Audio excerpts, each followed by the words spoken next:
நீ சூட்டும் பூவுக்காக நெடுங்கூந்தலாடுது, நீ வைக்கும் பொட்டுக்காக நடுநெத்தி வாடுது. ஆத்தாடி ஒன்னத்தானே உயிர் நாடி தேடுது, காவேரி எங்கே போகும் கடல் வந்து கூடுது.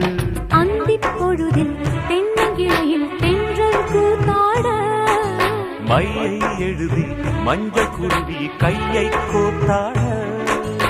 அடங்காத ஆசை கொண்டு நானும் போராட, உனக்கென பிறந்தவ ரெக்க கட்டி பறந்தவ இவதான். என விட உனக்கு இங்கு மனசுக்கு பிடிச்சவ எவதான்.